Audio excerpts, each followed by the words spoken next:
Good morning.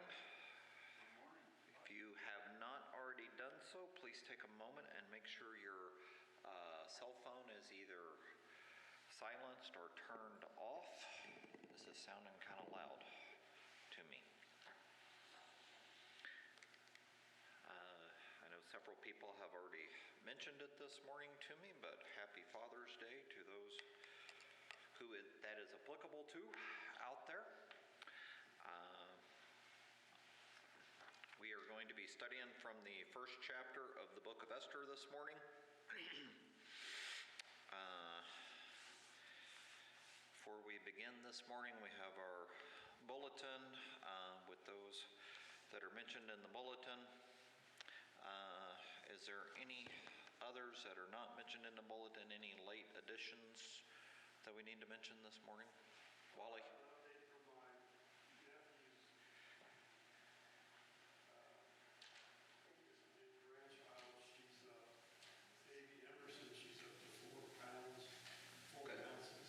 So she's still doing good. Still doing good. That's good to hear. Anyone else? Any other updates? Or yes, ma'am. We have Uncle Charles on here. He turned 90 on Friday, so he made it through another birthday. Turned 90. Good to hear. So Regina said her uncle made it to his 90th birthday last Friday. Anyone else? Did we get any updates on? Did we hear from Joe or Rita? Tommy, have you talked to him? Marion? I talked to Joe Friday. He's traveling. He's visiting his son in Georgia, so he'll be gone for a few days. He said Rita is recovering there in Tonganoxie. She's doing fine now at this time and everything. And then he'll be back Monday or Tuesday this week. Okay. Good. All right. Anyone else? Let's start with a word of prayer this morning. Our God and our Father in heaven, we are thankful that you have given us this opportunity to come before your throne. We have this avenue of prayer that we can come before you, and we realize that your Son provides intercession for us. And as we pause for a few moments this morning, we know that you hear our prayers and that you care about us as your creation. And we come to you this morning through the name of your Son, Jesus, and we are thankful that we have an opportunity to come together as a family of believers this morning.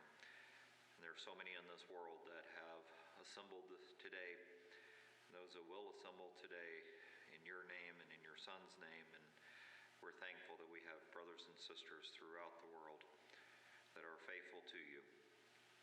And we realize that in this nation we are blessed with the freedom of assembly. We don't have fear of being harmed or persecuted for assembling this morning, but we know others in this world have assembled with the fear of that as a real potential for their lives, just because they profess to believe in you and to follow you.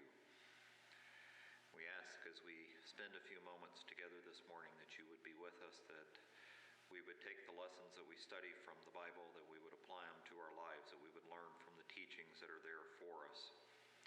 We ask that you would be with us as we begin a new week and give us strength to endure the temptations that we face, to overcome the temptations that we face in our life. We are mindful of those that we have mentioned this morning. We are thankful for those that you have been with, that you have helped to heal and their bodies to recover. We're mindful of those who are still struggling with illnesses and those who are struggling with physical hardships, and we pray that you would continue to be with them, and may we always be there for them as we have the opportunity, and may we truly be the servants that you would have us to be of this world. It's in your Son, Jesus' name I pray. Amen. We're in Esther chapter 1 still. This is the second lesson in the book. Marion started out the book last week, talked about the first 10 verses in the book of Esther, and we will still continue to tie in some of the stuff that I'm sure Marion discussed last week from the first 10 verses, and kind of talk about what is going on in this book, in this first chapter, and why some of these events are actually happening in this first chapter. So I have the reading up here on the board. Ms. Evelyn, if you want to take the first 4 verses of this for us, and we'll just kind of work through the slides here and read, and then we'll start.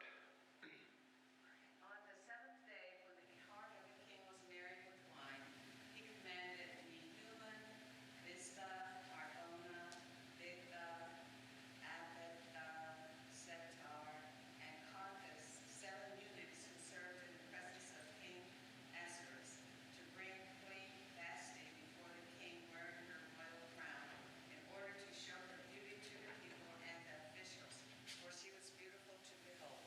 But Queen Vashti refused to come at the king's command brought by his eunuchs. Therefore the king was furious, and his anger burned within him. Then the king said to the wise men who understood the times, for this was the king's manner toward all who knew law and justice. And the next one, 14. Those closest to him were Karshina, Sethar, Admatha, Tarshish, Meres, Marsina, and Nebuchadnezzar, the 7 princes of Persia and Media, who had access to the king's presence and who ranked highest in the kingdom. Okay. Lori, can you take the next 4? What shall we do unto the queen Vashti according to law, because she hath not performed the commandment of the king Ahasuerus by the chamberlains? And Memucan answered before the king and the princes, Vashti the queen hath not done wrong to the king only, but also to all the princes and to all the people that are in the provinces of the king Ahasuerus. For this deed of the queen shall come abroad unto all women, so that they shall despise their husbands in their eyes, when it shall be reported, the king Ahasuerus commanded Vashti the queen to be brought in before him, but she came not.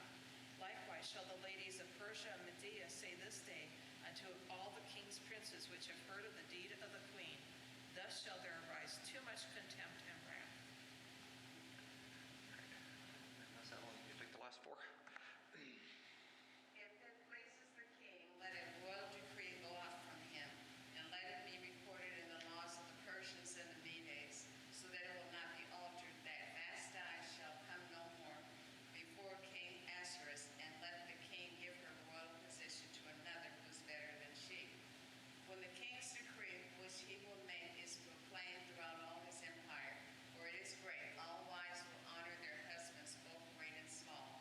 And the reply pleased the king and the princess, and the king did according to the word of Memucan. Then he sent letters to all the king's provinces, to each province in its own script, and to every people in their own language, that each man should be master in his own house and speak in the language of his people. Thank you. So, what is going on here? Well, what's happening in the Medo-Persian Empire right now? We're having a big party, right? And this is a big party. How long has it been going on for? 7 days. 6 months. 6 months, and then they extend it. We're having a 6-month party. Now, that probably doesn't mean everybody in the empire is doing this, because they've got to be planting fields, harvesting from the fields, and we talked about the vastness of the Medo-Persian Empire, how big this is. But what are the royal officials doing? They're celebrating. They're having a big party. Okay? And after a party goes on for a while, and drinks start getting poured, and people start, drinking more and more and more, how often does that turn out to be a good thing? How many good decisions are made after a party goes on for a while? Be that many, right? Big 0. So, I showed this the last time. We'll come back to this just a second.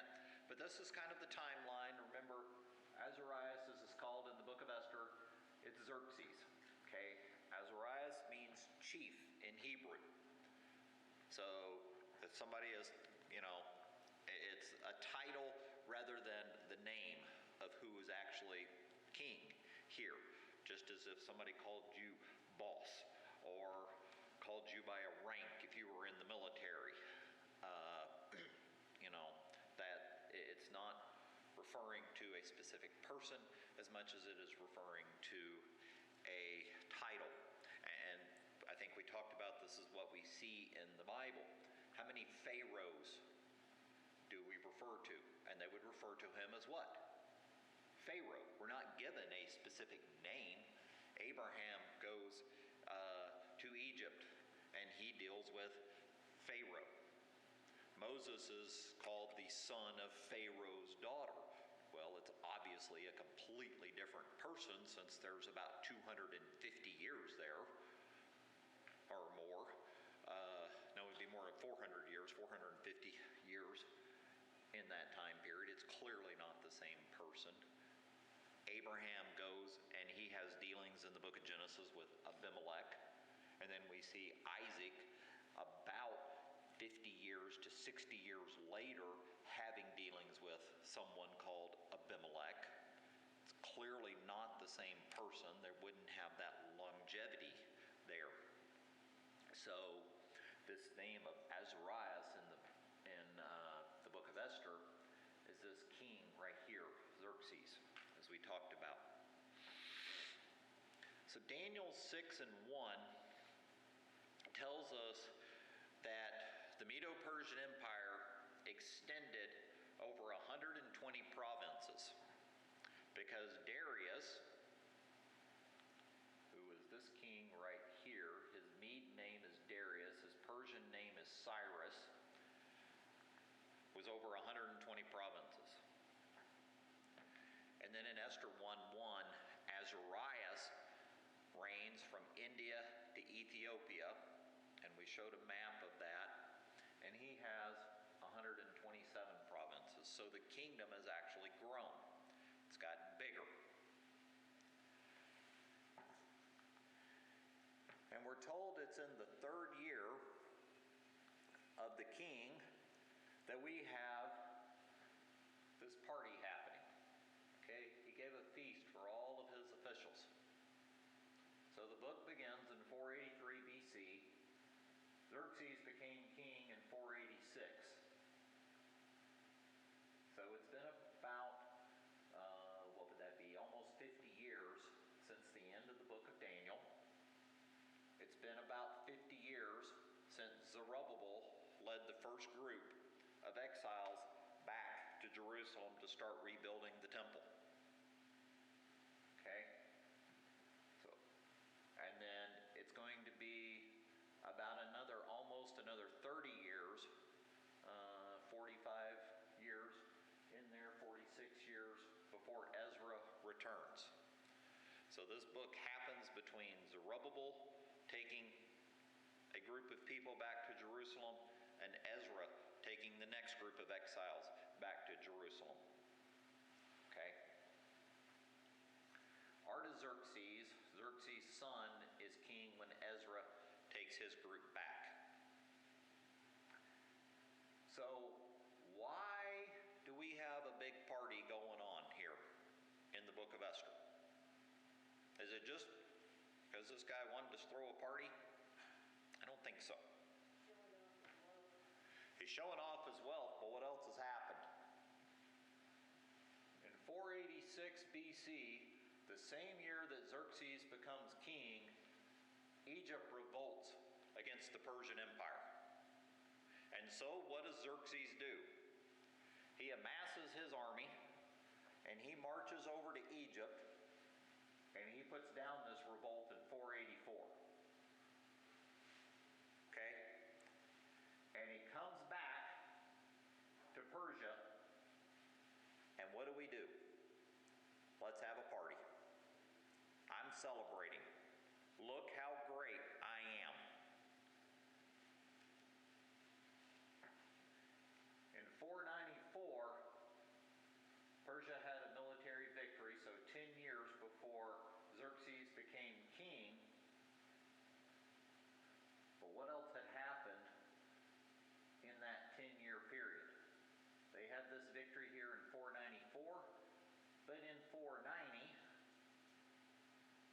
defeated at the Battle of Marathon by Greece. And this is significant in world history because this is the first time Greece wins a major battle, and it's the first time the Medo-Persian Empire is defeated in a battle. So after you are,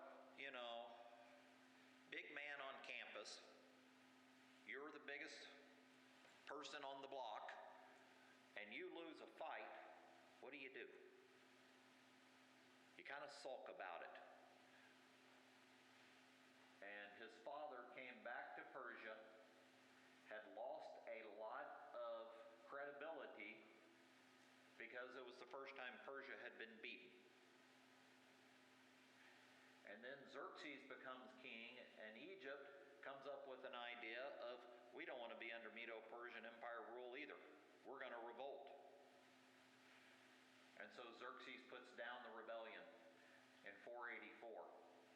He comes back in 483, and he throws this party. We are celebrating. Look how wonderful we are. I'm doing things my father couldn't do anymore. Okay? So this is kind of the mindset these royal officials have. We are, once again, the most powerful nation on earth, and nobody's going to mess with us. So, in Esther 1 and 10, on the seventh day when the heart was merry, and thank you, I'm glad you did all of those names, because I didn't really want to read all the names. These are the 7 eunuchs of the king, and he tells them, go bring Queen Vashti before me. He's already shown off the wealth of his kingdom. He's already thrown this big party. He's got all of these things going on. Now I want to show off my wife. I want you to see how beautiful my wife is. I'm going to have her come in here and parade before all of you, so all of you can see and be jealous of me. In every way possible, I want to make all of you jealous of me. Okay? I'm the most powerful king on earth. I have all of this wealth.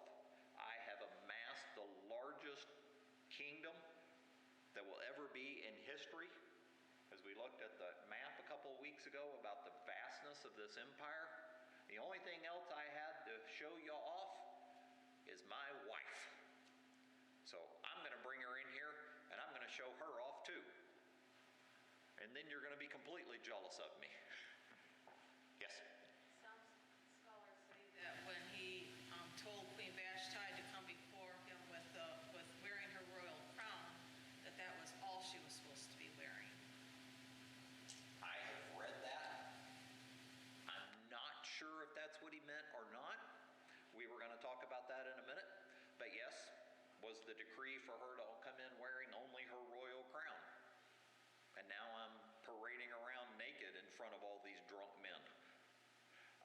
Another scholar that I looked at said that the request was for her to come in unveiled, which would also be a disgrace in that culture at that time, so that they could see her face and see how beautiful she was. So this is what Xerxes' mindset is. Come in before wearing a royal crown and able to show the peoples and the princes her beauty, for she was lovely to look at. Right here, this idea of, I just want to show everybody how great I am. I want everybody to be in awe of me. How well does that usually work out for us?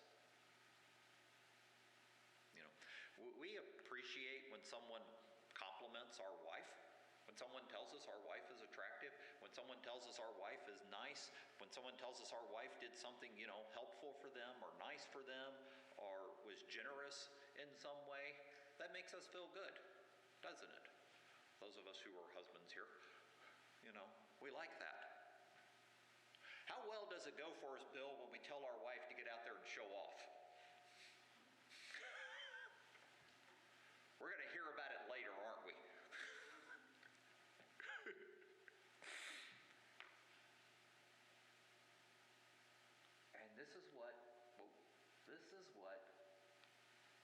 Xerxes does.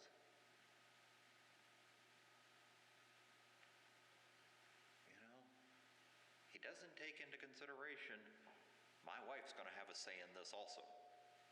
And she realizes what's happening. She realizes how this is going to turn out. And she refuses to come before the king. But Queen Vashti refused to come at the king's command and delivered by the eunuchs. And the king became enraged, and his anger burned within him. How do you think Xerxes would feel? One, I've been partying way too long. Number two, my arrogance has been on show for everybody to see. How dare you refuse me? Do you not know who I am? I'm the most powerful person on the planet right now. How dare you say no to me? I think that was kind of what is going through his brain. I can't believe that she would do this. Well, what does it say about Vashti here? Oh, did I lose mine? I lost my pointer. I don't have a pointer anymore. Bummer. Oh well. So what does it say about Vashti?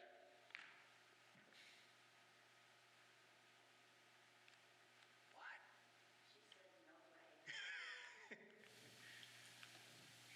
We still see a moral standard in her. We see some self-respect in her. She has enough dignity about herself. She probably, maybe, understood what refusing the king was going to mean for her personally. I might be removed from being queen. I might be executed. But she had enough self-respect about herself to say, no, I'm not putting myself into this situation. I'm not going to be the object of a bunch of drunk men's desires.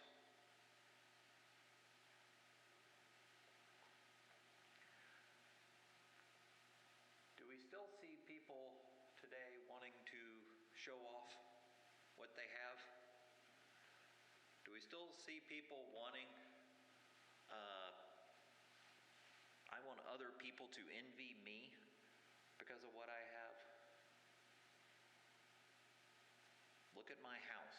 Look at my car. Look at my boat. Look at my.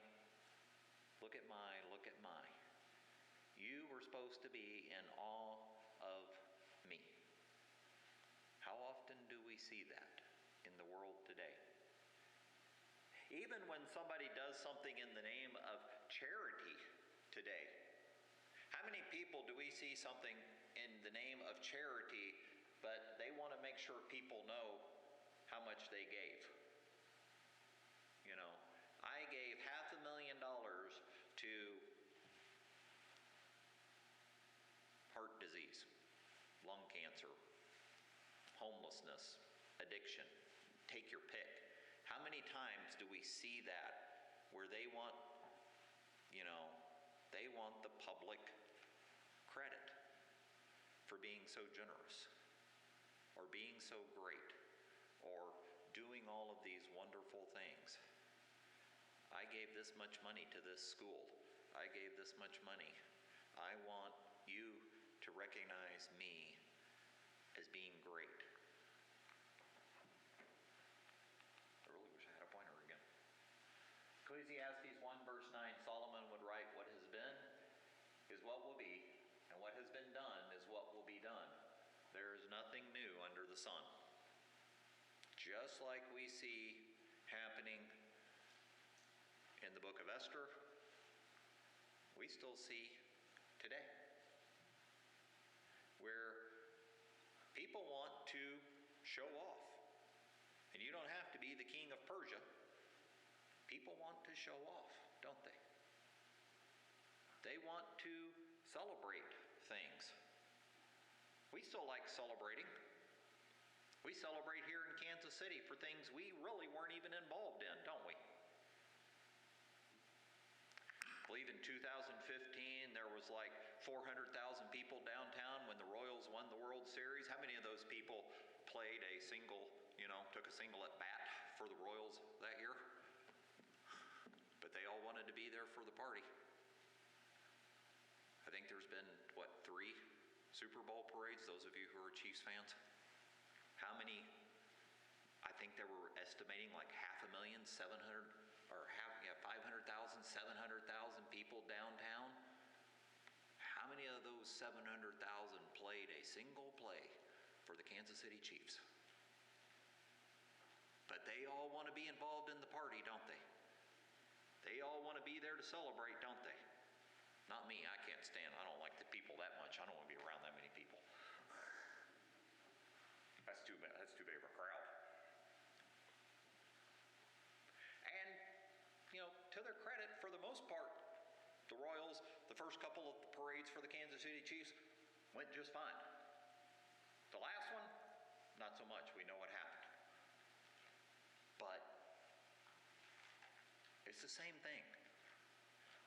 The Medo-Persian Empire had the horrible defeat at the Battle of Marathon.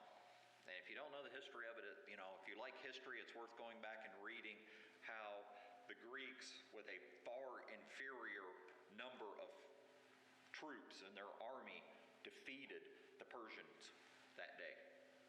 It's an interesting read if you like history. But now we have something to celebrate. Xerxes comes back, they celebrate. He issues this decree because of his vanity, his arrogance, and he tells his wife to come before him. And so we have,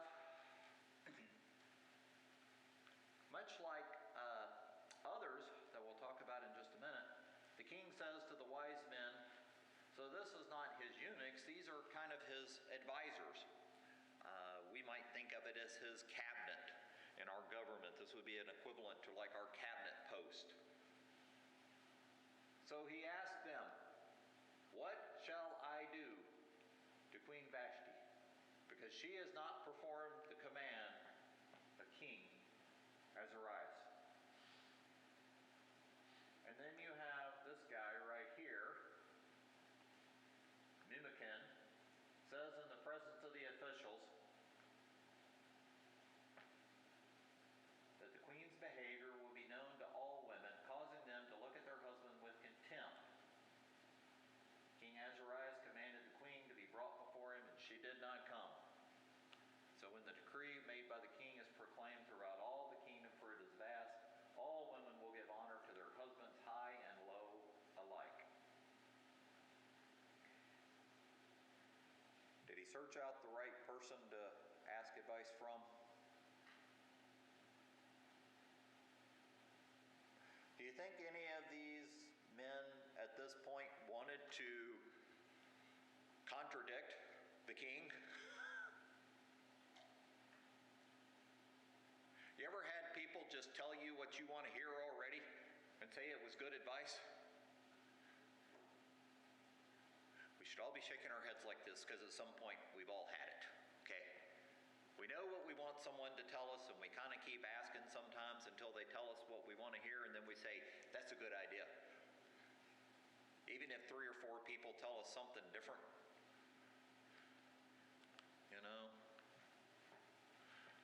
1 Kings chapter 12, verses 1 through 11. If you want to turn back there to 1 Kings chapter 12 with me for a moment. This is the story of Rehoboam. And he is being chosen to be the 4th king of the nation of Israel. His father Solomon has just died. And Rehoboam, and starting in verse 1, went to Shechem, for all of Israel had gone to Shechem to make him king. So it happened when Jeroboam, the son of Nebat, heard, for he was still in Egypt, for he had fled there from the presence servants of King Solomon and had been dwelling in Egypt, and they sent and called him. Then Jeroboam, the whole assembly of Israel, came and spoke to Rehoboam, saying, Your father made our yoke very heavy. Now therefore lighten the burdensome service of your father, for his heavy yoke was put upon us, and we will serve you. And he said to them, Depart for 3 days and come back to me. And the people departed. Then King Rehoboam consulted the elders who stood before his father Solomon while he still lived, and he said, How do you advise me to answer these people? And they spoke to him, saying, If you will be the servant to these people today, and serve them, and answer them, and speak good words to them, then they will be your servants forever. But he rejected the advice which the elders had given him, and consulted the young men who had grown up with him, who stood before him. And he said unto them, What advice do you give? How should we answer this people who have spoken to me, saying, Lighten the yoke which your father put on us? Then the young men who had grown up with him spoke to him, saying, Thus you should speak to this people who have spoken to you, saying, Your father made our yoke heavy, but you make it lighter on us. Thus you shall say to them, My little finger is thicker than my father's waist. Now whereas my father put a heavy yoke upon you, I will add to your yoke. My father will chastise you with whips, but I will chastise you with scourges. So, as you continue to read in that chapter, Rehoboam listens to the advice of the young men. He does not follow through with what the older men, the wiser men, ask him to do. And how does it turn out for him? Bad. He loses 10 of the tribes. They rebel against him. He's at civil war the rest of his reign. And here we have Azarias doing the same thing. I'm going to listen to who I want to listen to. The next scripture up here in Daniel chapter 4, verses 28 through 33, this is where Nebuchadnezzar, the king of Babylon, is warned against his arrogance.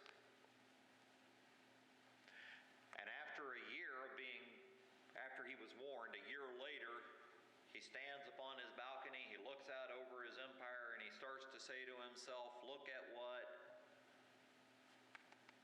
I have done. Look how vast my empire is. Anybody remember what happens to him? What happens to him? He's made as a wild beast. And he goes out into the field and he eats the grass from the field. And the indications are, it says that it's 7 seasons that he does this. His hair grew long, his nails grew long. Because of his arrogance. And here we have Azarias doing the same thing. Look at my arrogance. Look how this is going to turn out for me.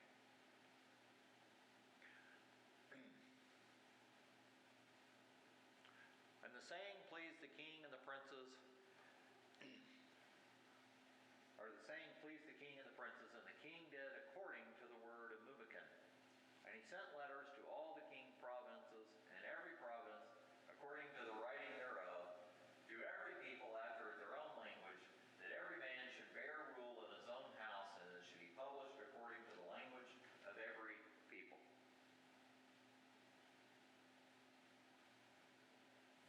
How well do rash decisions work for us? Anybody made a rash decision that turned out great? Probably not many, if any. You know. And the other part of this I love is the king sends letters into all the provinces and basically tells the men, you rule with extreme authority in your house, and your wife is supposed to be subject to you. How well does that work for anybody? Calvin, that working for you very well? The government's going to come down and tell you to do, you do it. I mean, that's literally what we have here. Why are you shaking your head, Patty?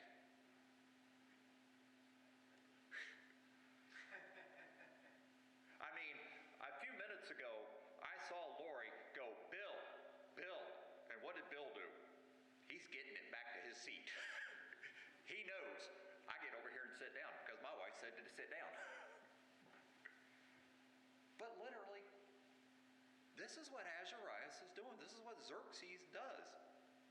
I sent a decree and told women, you're in subject to your husband, whatever they tell you to do, you're expected to do. Probably didn't work very well 3,000 years ago, 2,500 years ago for the Medo-Persian Empire. Not going to work today. We know that. And then I ask this question here. How well do we surround ourselves? Who do we surround ourselves with?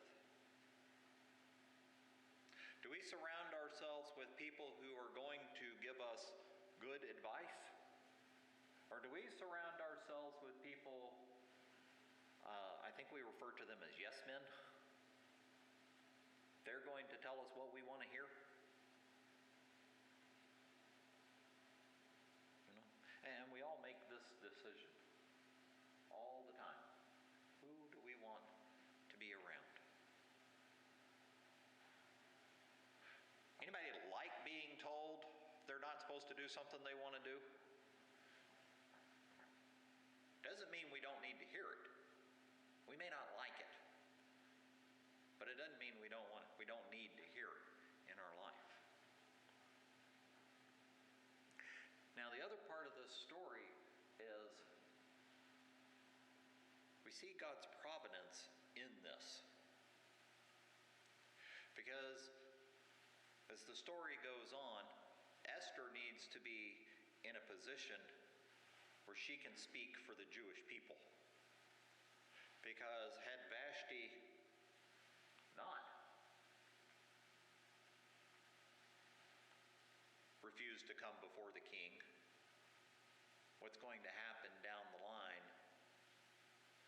when Haman makes the decree or convinces Xerxes to make the decree that all the Jews are to be executed?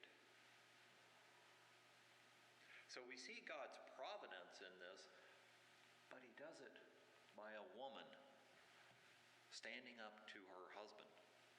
A woman who is not willing to be the object of these men's lust and desires. She has enough dignity and self-respect to stand up for herself, even knowing what it's going to cost her. She did not give in just to protect her title, her position, her life even.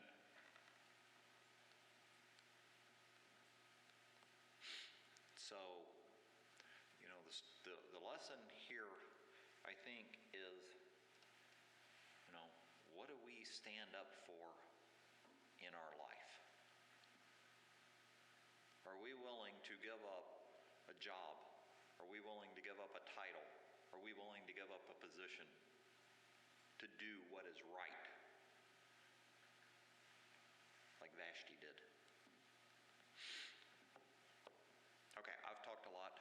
People haven't said much. Thoughts, comments?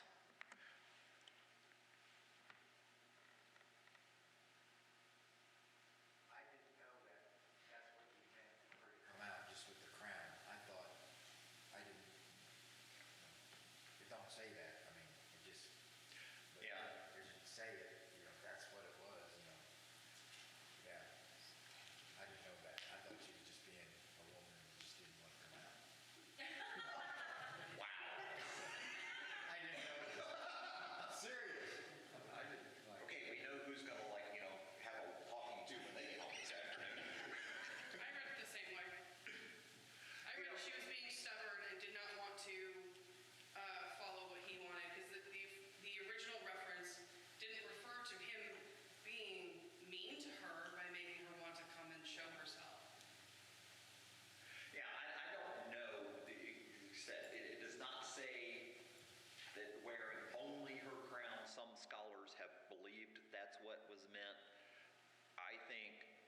more of, I'm not going to walk out there and be the object of these men's desire, whether I'm fully dressed or not, parading myself in front of a room of drunken men.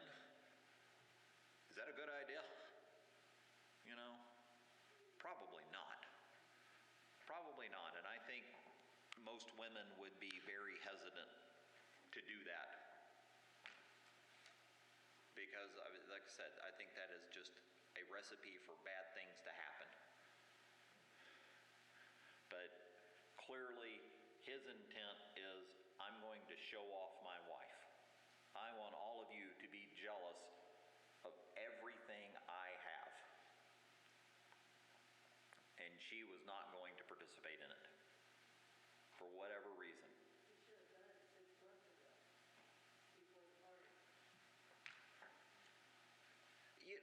Interestingly enough, I can't imagine these men didn't already know what she looked like. If they were his closest advisors, surely they had seen some kind of royal procession where he's showing off his queen. Remember, he's only been king for 2 years.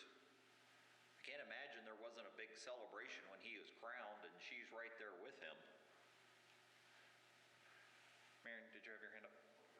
One of the comments I read, he said that she might have been pregnant at the time because if not name, we got Azarias? Exoterics, the son, born in 43. Okay. Artaxerxes. Yeah. Is his son. That becomes king next. Yes, ma'am. Hi. We can speculate, how she was supposed to present herself, but either way, she said no. And we forget that she was also hosting a feast also with women. And she was like, look, I ain't got my hands full here, but and she was brave enough to do that. So, that's a good point that morally, yeah, I'm not going to pray in front of all these men and be a trophy wife. I think that's a good point. I didn't think about that, but I always think she's too busy. But you don't say that to a king who could take your life. I always thought she was brave to do that. The other thing is that the king, being prideful that he is, you talk about Nebuchadnezzar, David had the same problem too, and Abigail stops him. So stops him from sinning. And I think that is a lesson in us that, man, you get these trauma surgeons, they're opening a chest right there in the trauma bay in the emergency department. How could you not get a big head? These guys are the surgeons of surgeons, and this happens to all of us and in whatever you do. It's good to feel good about yourself. I'm not saying it's not like that, but you can get to the point that, and that Proverbs 30, don't give me too much, I'll forget you. But don't give me too little, I will steal. I will sin against you either way.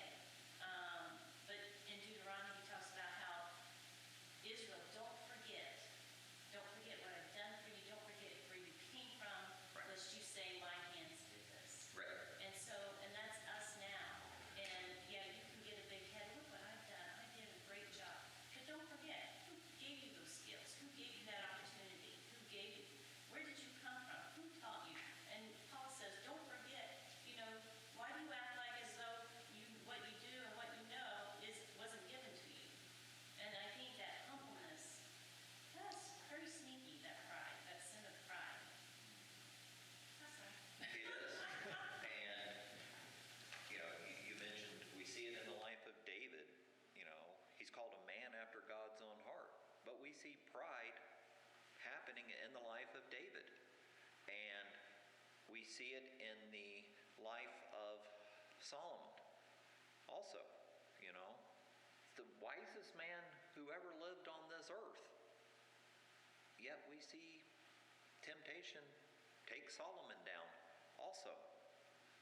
And it was Hezekiah who said there was never a king like him before or after in his dedication to God. And yet, when the Babylonian envoy comes and visits Hezekiah, what does he do? He starts showing off all of his wealth. Look what I have. And God tells him, I'm going to take it from you. So we see these examples, as you said, over and over and over in the Bible for us to learn from. You know, are we learning those lessons? And at some point, every one of us need to shake our head and go, nope, it's not always sinking in. Because we're all guilty of it at one point or another, to some extent or another. Any more thoughts, any more comments from Esther chapter 1 as we start to move on next week? All right, thank you for your attention this morning. Thank you for your comments. We'll start chapter 2 next week, Lord willing.